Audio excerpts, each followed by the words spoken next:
I get the idea there's a lot of people who have forgotten or don't know who Woody Hayes is. I say this because I recently attended a married couples session at our church with my wife, of course. I've been married to her well over 30 years, and almost all the couples, obviously, were much younger than us. Well, some about the same age, but most of them were much younger than us. The session involved answering a number of questions, such as what did you do on your first date, or who said I love you first, so everybody could kind of get to know each other.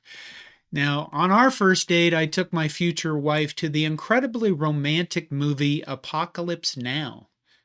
I told the younger people around me, thinking they'd know what that was, and no, they did not. They'd never heard of Apocalypse Now, so the incredibly romantic joke fell flat. I was disappointed. Sometime during the evening, Woody Hayes came up in our conversations, and the young men that were sitting around me had never heard of Woody Hayes. And I was kind of shocked. And I began, as the session went on, I began asking the other young men around me at the event that, did you know who Woody Hayes is? And they did not. And one of them said, oh, I know who that is. I know who Woody Hayes is. He's a musician, right? And I felt very sad inside. My heart wept, and I wondered what kind of world we're living in where people who wouldn't know who Woody Hayes was. Now, granted, I live in Minnesota. Maybe if I'd asked them about Bud Grant, they would have known, but I'm not going to take that for granted. And I realized that life can be very generation specific. Like, I have no idea who most of today's young movie stars are, but that's no reason for not knowing the greats that came before you. I'm only half joking when I say this.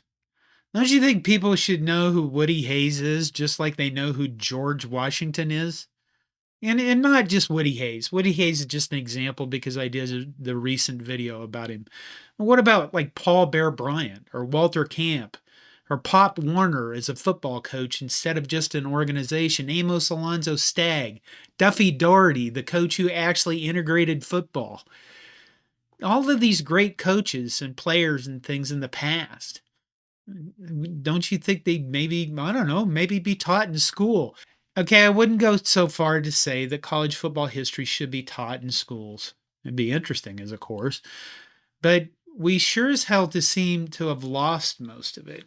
And I find this sad because the story of college football is the story of America. Starting in 1869, post-Civil War, college football was part of every moment of our country since then. College football was a part of both world wars, the Great Depression, racism, desegregation, integration, every social context you can think of. Think of all those coaches in the late 70s that had to suddenly deal with guys that wanted to have their hair really long and how they went nuts about it and stuff like that.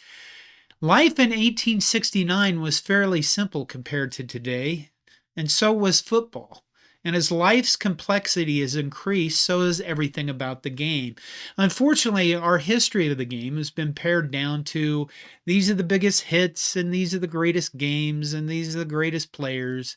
And they don't really include any of those things that I just mentioned, such as both world wars or the Great Depression. There's a meme that goes around every once in a while, every off season it seems, that people ask about who's on the Mount Rushmore of players for my team that everybody should know, or who's on the Mount Rushmore of coaches. If you were going to teach college football history in school, whether it be high school or maybe a college course, who or what would be the Mount Rushmore of things that people should know today about college football history?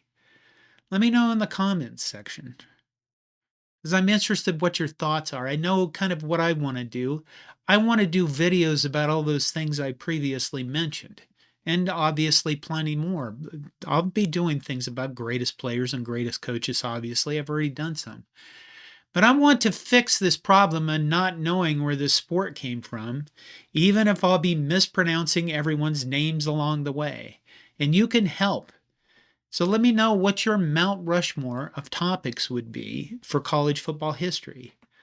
This is Johnston with Hardcore College Football History. Thank you.